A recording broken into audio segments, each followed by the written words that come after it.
Сегодня мы едем на однодневную экскурсию под названием «Удивительная Панга». Как понятно из названия, экскурсия будет проходить в соседней с Пхукетом провинции Панга.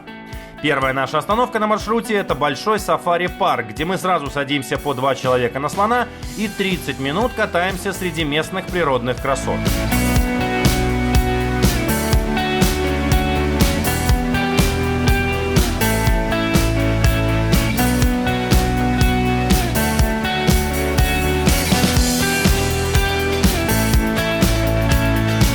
Сразу после катания здесь же идем смотреть небольшое шоу, в котором участвует молодой слоненок.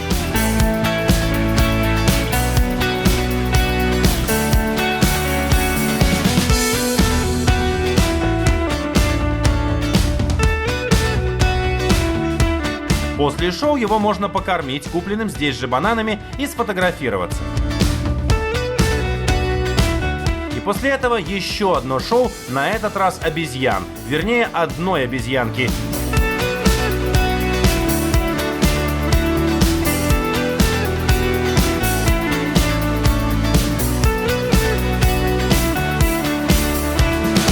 Ну и после шоу, конечно же, фото с актером.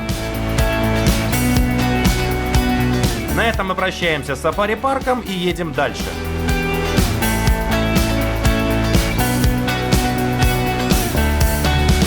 Следующая остановка возле известного пещерного храма Wat Suwangkuha, или храм с обезьянами, как его еще здесь называют.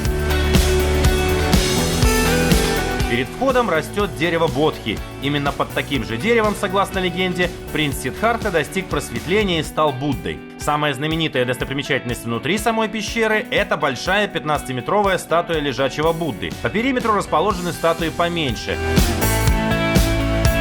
Здесь же Будды по дням недели. На втором уровне на стене есть печати членов королевской семьи Таиланда, которые когда-либо посещали этот храм. И дальше ступеньки ведут в третью часть комплекса – огромную природную пещеру, где можно полюбоваться на сталактиты и сталагмиты. Кстати, здесь живет большая стая летучих мышей, так что рекомендуем смотреть вверх все же с закрытым ртом. Обычно на улице возле храма можно увидеть стаю обезьян, которые живут на горе. Иногда они спускаются к туристам полакомиться орешками или бананами. Купить все это можно рядом на небольшом импровизированном рынке. И после этого едем на нашу следующую остановку – водопад Тонсай.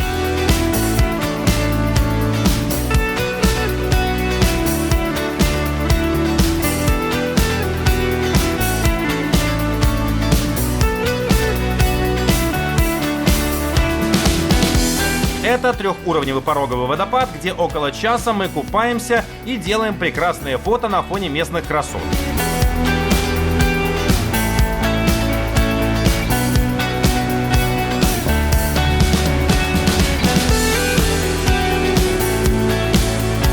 И едем дальше. Следующей остановкой у нас был довольно необычный храм Ада и Рая, или храм мучений Ада, как его называют. Этот комплекс еще не совсем отреставрирован, но это только добавляет ему колорита. Территория храма довольно большая. Есть здесь и статуи всех 12 знаков зодиака, и знаменитые святые, и мифические существа. Отдельно стоит большая статуя Будда с нитями Вселенной и изображение Будды во время его 6-летней аскезы. Рай представлен горой, на которой расположились все главные божества индуизма. Во главе Троица – Шива, Вишну, Брахма.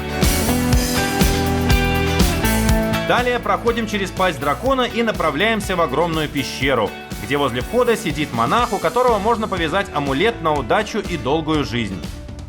Сама карстовая пещера подсвечивается лампочками, поэтому идти по ней не страшно. В конце пещеры на алтаре стоит копия изумрудного Будды, главной святыни Таиланда. Ну и последняя часть комплекса – это непосредственно картины мучений ада. Здесь в гипертрофированной манере показаны основные мучения, которые ждут тех, кто тем или иным образом причиняет вред живым существам.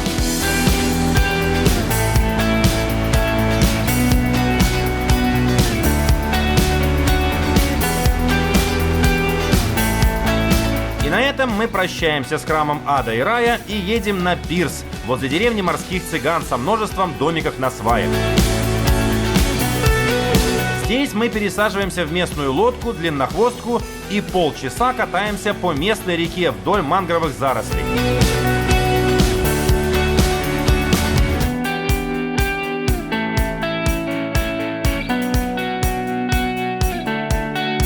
В конце катания нас подвозят к одному из домов, в котором расположен ресторан. Именно здесь у нас будет обед.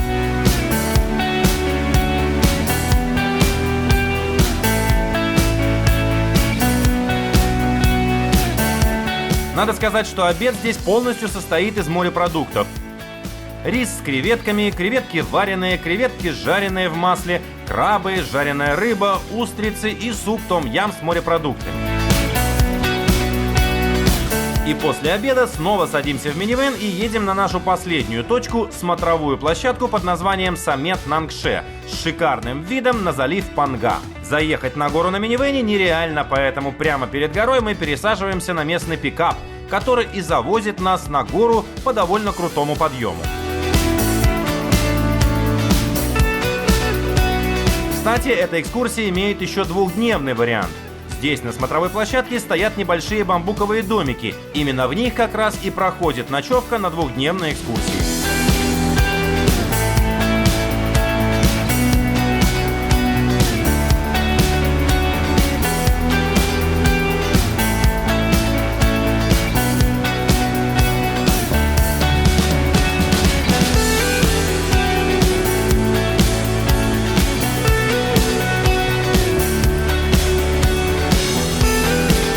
Но на этом наша однодневная экскурсия подходит к концу. Мы возвращаемся к минивэну и едем на Пхукет.